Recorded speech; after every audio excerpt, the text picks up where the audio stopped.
I have an incredible honor and privilege today, but also maybe the easiest job in the world. I've got three of the most dynamic people in the world to just get out of the way from and let them speak the gospel of social capital as leaders with authenticity, leaders with depth, leaders with very different perspectives, but a similar drive and dedication towards the urgency of now, towards servant leadership, and towards both an equitable now and an equitable recovery, and making good on an awakening that was not an awakening for many, but was an awakening for some, and gives us a broader opportunity to, I think, kick down the door of justice and get us to a place that we have too stubbornly not been making progress towards. And so I just want to thank David, thank SCI. All of the folks that are on this panel have been honored by SCI, and I'm excited for the folks that will be honored later. I'm going to start with you, Councilor Mejia, if that's okay. I saw you just got a phone call, so I want to make sure we're not taking you away from urgent business. You want me to start somewhere else? Yes. Okay, good. We can always improv. It's the beauty of social capital. So I'm going to turn to you, Robert, because you've been at this a long time. Sometimes I've been lucky enough to be at it with you. But a lot of people, what I think is interesting, Robert, you've worn a ton of hats in the city, and I'm not going to read bios. People can read bios online. What's exciting right now is to hear from human beings. You've worn hats in philanthropy. You've worn hats in, community. You've worn hats in youth sports. You brought all that together to create the base. And many will describe the base as a baseball program, as an urban baseball program. But talk to me about the way you see the base as a hub of social capital and what that has meant in this moment and what it means beyond, because we know baseball is just a tiny piece, but talk to me about how you see it every day and how that's transcended in the pandemic.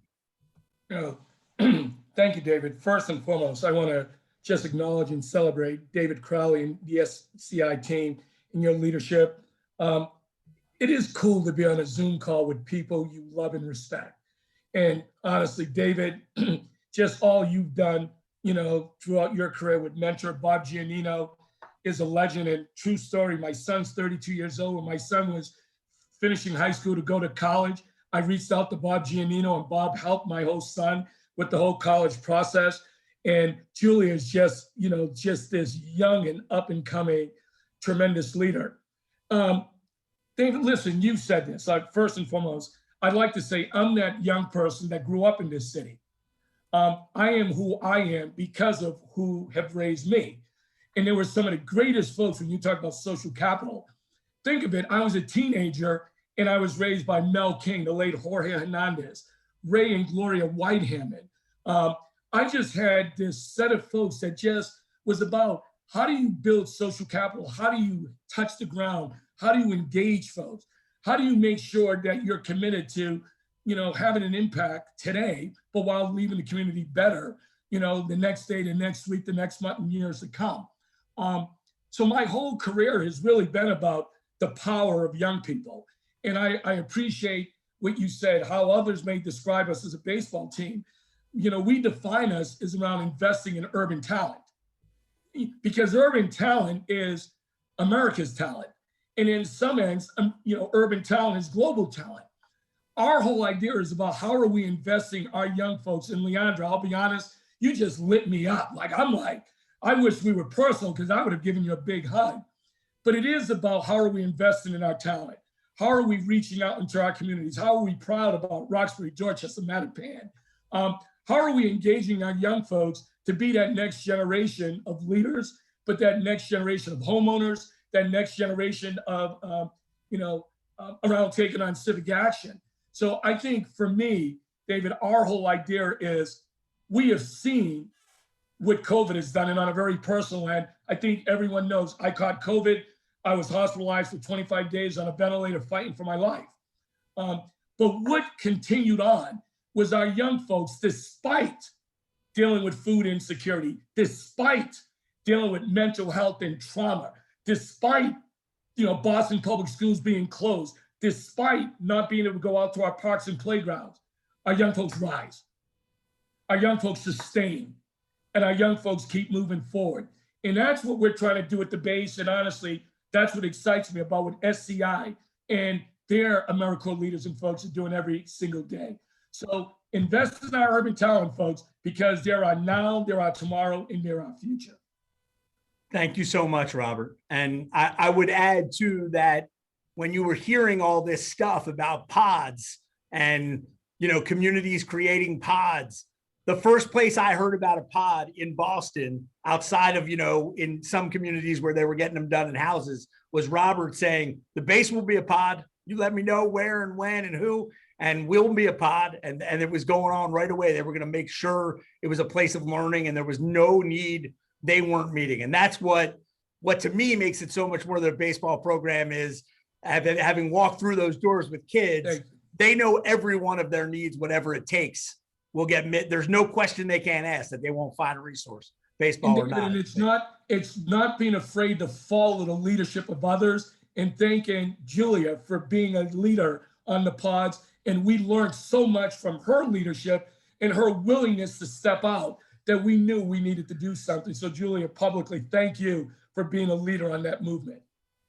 And Councilor Mejia, I will turn to you if that works now. I want to ask you a little different question, but you can obviously, like any good elected official, take it wherever you want. But to Robert's point, there's this interesting thing, right? When you are an activist outside the system pushing on it. When you are campaigning to win, you are building social capital around winning a campaign. Then you get into office, you become a part of it. You're still actively working to make things better, but you become a part of it. And now you're building social capital around something else, and you're doing it in historic conditions as someone new to it. Can you talk to us about what role social capital played for you as you began to try to figure out how now I'm here and there's a pandemic, and what am I pushing for and against, and how am I building? Yeah, no, thank you. And thank you all for inviting me. I'm really excited to be here celebrating the amazing work that SCI does every day, all day, and looking forward to continuing this partnership. Yeah, absolutely. And for those who don't know, we won by 1 vote. So we already came in a very traumatic form, and we didn't even get comfortable in our seats. And, a few months later, the seat that we worked so hard to get into, we had to take our whole entire office to virtual world. So it made it harder for us to build relationships within the council. But what we did is we leaned into the work in the best way we know how, which is really through taking our lead from those who are living the realities and doing the work. And David, I'm really glad that you asked me about the tension about, I am an activist, I will always be, regardless of whether or not I'm an elected official. And what I have come to learn is that now I'm in the same system that I fought my entire life. And so how I navigate this system has to be not different, but I just have to be a little bit more sophisticated. And I think it's the inside and outside strategy of building that social capital and working alongside nonprofit organizations, youth activists, and folks who are really in the boots on the ground. They inform every single decision that we've made.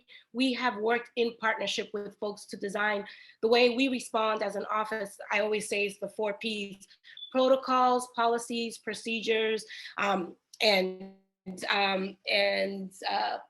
my God, there's 3. And so for me, it was always been, what are the needs of the people, and working in community with folks to design the solutions to those problems. And I'll give you some very specific examples to that. During COVID, we saw a lot of food insecurity. We filed an ordinance that we worked alongside other food justice advocates and created the retail kitchen ordinance, which allows folks to incubate in their homes and be able to sell food at farmers markets or online. We saw this as an opportunity for 2 things. One, I always see everything through a violence prevention strategy, because if moms are now able to cook and build capital from home, then they're also able to watch their kids as they do it. And then the other piece, it provides culturally competent foods right in the neighborhoods. That came through the activists that we worked with. The Learning Pod was very similar. It was a constituent that called. We some problem solving, and we created an opportunity to hire parents to work in these pods. So that again was building our networks and working with our constituents. And then the last thing that I'll say is that we worked with a group of young people to file a home rule petition to lower the voting age. And to Robert's point, young people, I don't say they're our future, they're our present. And we have to build their capacity today to ensure that they're ready to step up and build that bench so that they can not only elect the leaders that they feel best represent them, so that they can start exercising their civic engagement muscle earlier and being really intentional about what that looks like. And to that point, I'll just end, is that our office also created a Civic Engagement Institute last summer in collaboration with Madison Park Development Corp.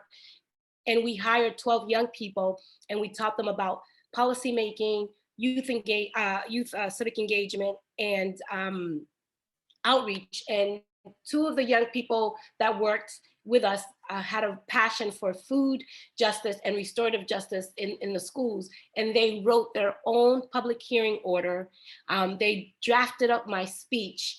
And so when we talk about building capacity, tapping into that social capital and creating space for other young people to lead, that is the work that we've been invested in. And COVID has created many opportunities through Zoom and other ways to really step up our innovative ways of engaging people and including them in their own lives. Wow. Thank you, Councilor. That was amazing, just tour de force on every aspect of social capital that you're addressing from your seat. I think if there's a social capital counselor, it's definitely you. I will turn to Bob. Bob, I know you've been in the sector for a long time. You've taught, you've run You Aspire and reinvented it in many ways in terms of advice, policy, as well as just retail mentoring and FAFSA guidance for college. And then now you sit at United Way, and you don't sit, you run, I know you, but you're at United Way, which provides so much institutional social capital around trying to get different sectors and different organizations to think together and try to attack things at scale. Although sometimes I think we're a little overly obsessed with scale. But talk to me about you, similar to the counselor, got into this job, and then pandemic, have fun. Talk to me about what is sort of the best and also maybe some of the holes in social capital that you see as we try to respond more broadly and bring our forces to bear for good from a social capital standpoint. Thank you, David, and what an honor to be here today with you all, with these my amazing co-panelists who are regular inspirations to me. While I've never had the opportunity to meet Councilor Mejia in person, I've watched the incredible leadership that you've brought, and Robert is one of my all-time heroes. So to be on this panel is really is a special moment for me. Speaking of social capital, I've known David Crowley for 33 years. He may not want me to say that, but we were both high school students when we met.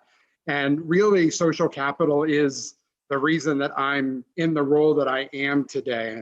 And I think about the folks that have invested in me while I was a young person and as a young leader in different roles. Dane Perry, who I know is on this call today, was one of my very earliest mentors a number of years ago.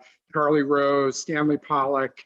I mean, these are folks that when I was a high school and early college student, kind of took me under their wing and helped me sort of see the kind of impact you could have. And that in a lot of ways is, I think, the part of the story, the good part of the story during this pandemic is the degree to which we looked to one another in so many different ways. And one of the things that we had the opportunity to do at United Way is work very closely on the ground with nearly 200 nonprofit organizations. I mean, if we didn't already know it before, and I'm sure a lot of folks on this call knew it, we certainly know it now as a society, that nonprofits do not get the credit on a regular basis for the role that they play in connecting people in need on a regular basis with the resources that they need in order to thrive. And we saw, organizations that traditionally were organized around a very specific focus pivot in so many different ways because they knew their people, they knew their communities, they knew their neighborhoods. And that to me speaks to the critical importance of investing in the nonprofit infrastructure. And so in about a dozen communities, we worked on the ground to ensure that we were identifying both folks who needed support and folks who could help them. So as an example of that, in Chelsea, where United Way is operating the largest guaranteed basic income project in the country. That grew out of a series of conversations with local Chelsea community leaders who were identifying the need among, hundreds, if not thousands, of local Chelsea residents, and raising up concerns about their ability to navigate all kinds of issues relative to the pandemic: food insecurity, childcare, housing instability. And we were able to raise those concerns up and identify key leaders like the Shah Foundation and Mass General Hospital who believed deeply in the community of Chelsea and wanted to make their resources available to help ensure that the residents of Chelsea could navigate through this. In Haverhill, up in the Merrimack Valley, we've done quite a bit of work with a volunteer group of leaders from neighborhoods in Haverhill, with nonprofit organizations, with elected officials, to, on a weekly basis throughout the pandemic, come together, identify what critical needs individual families in Haverhill had, and be able to address and triage those needs as they were being raised. Just incredible close connectedness between local infrastructure and people who were in need and people who had resources. And I think that those are the kinds of great examples that emerged during this period. That said, I think some of the challenges that emerged during this period are the ones that we've all been talking about for quite some time, which is what does it mean to be equitable in terms of our response? How are we lifting up the voices and bringing them to the center of those residents, of those neighbors, of those community members that are most immediately impacted from that work? And while I feel like we did a good enough job in the moment, there's a long way for us to go before truly the residents of East Boston, the neighborhood that I live in, and others are really setting the agenda for their communities and for their neighborhoods across this region. And I hope that that's something that we can see more of coming out of the pandemic. So thank you so much, Bob. I'm going to ask you to do something that's going to be hard, but it's only in the name of you guys being able to be in breakout sessions with individuals after this, so that they get an even smaller audience and they get to ask you the questions they wish I would have, because there's a lot more wisdom in this virtual room that is in my head. So I'm going to ask you to lightning round it, 1 to 2 minutes. And it's going to be a bigger question that is worthy of a lightning round. But, everyone wants to be a prognosticator right now, right? The pandemic is a magnifying glass. The pandemic is a mirror. The pandemic is a portal to something better. Like you've heard all these, everybody's got an opinion. When you think about the topic of this panel, right? How we get towards equitable recovery with our usage of social capital. And I think Bob just hit on one thing you all did a little bit, which is which voices how proximate are they? Who's controlling the conversation? Who's at the table? Who's at the head of the table? But I want to ask you all, for the folks listening, when you think about how social capital, because we, by the way, all know social capital can perpetuate inequities too, right? But when you think about it as a force for good, as a force for equity, give us a piece of advice that we can take with us to get, to use this as a portal to something better. Robert, I'll just go around the horn in the same order. Robert, Councilor Bob, and then we'll get you all to the breakouts. I think, Dave, a few things I think about is, so that's a great question. If we really want to talk about social capital and equitable recovery, the pillars of our city, if Boston likes to say we're the best, we're the first, we're the leader, we're the innovator, we're the best of this, we need our business, our academic, our healthcare, and we need all of our folks collectively to come together. Boston is not going to be successful if we're relying on one sector. And if we are the best, the leader, the first, the innovator, then let's be the best, the leader, the first, the innovator around social capital. And I guess the last thing I would say is we're going to get there because the diverse sector is going to come together, and don't be afraid to get on the ground with the people. That's where the answers are, on the ground. Thank you. Thank you so much, Robert, for who you are, what you do, and how you show us the way. Councilor? Yes, so lightning rounds. So really quick, I always say that Boston is resource rich, but coordination poor. And we could do a lot better in how, to Robert's point, in terms of how we're all collaborating and working with each other.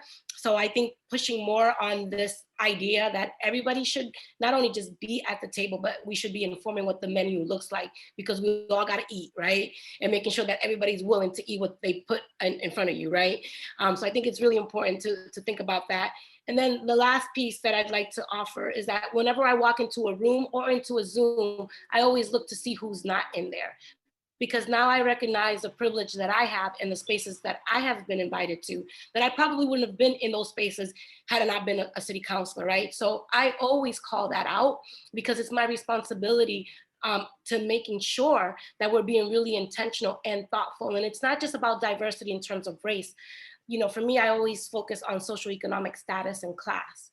And I think that oftentimes we do all of these checkboxing, but then we leave out a lot of people who are dealing with these struggles because we're not thinking about economic status. And I think that we have to start being more intentional about making sure that diverse perspectives also include people who are struggling to make their ends meet. Thank you so much. I mean, this is like masterclass here. Recognize who's not there and recognize the diversity of economics as well as other lenses through which we look. Bob? Yeah, I think I'll echo slightly something that Councilor Mejia said, which is we actually have to invest in the connectedness of our sector. I think for years we've talked a lot about how we need to collaborate more, how we need to come together to solve problems more, and we just sort of say that and hope that it happens, and we don't spend the money, spend the time, put the intention towards what it means for organizations and sectors to come together and to work together. And it takes time and it takes resources. It doesn't just happen overnight. And I'm more and more sensitive to that now as the leader of a philanthropic organization that is all about connecting people, that we have to give communities and organizations the space and the resources to build those blueprints together in ways that we haven't done it before. And I think that's a critically important piece. The other thing I'm going to say is we have to take care of our people in our nonprofit organizations. It's almost like putting the mask on yourself before tending to your child on an airplane, right? Like the oxygen mask. Our staffs, our folks in our organizations have been on the front lines so much over the last 14 months. We have to tend to them and their needs and make sure that they are well taken care of, that their mental and healthcare needs are being tended to, because those are the folks that we're going to continue to rely on. I think about, are we paying our folks a real wage? A living wage doesn't feel like enough to me. A thriving wage. We should be paying folks in nonprofit organizations. We need to be making sure that we're giving them time and space to manage all the things that are happening in their families. And we saw some of that because we had to do it during the pandemic. We should have always felt like it was something we had to do, and we need to continue to do it and to continue to double down on it. Thank you so much. I have not come up with a sort of acronym or something like Councilor Mejia did with the 3 or 4 Ps but I might call it the 10 commandments that you guys just created of social capital. The idea of proximity, the idea of engagement, the idea of not just being at the table, but setting the menu, which I love because I'm a food guy. The idea of investing in coordination instead of just talking about it.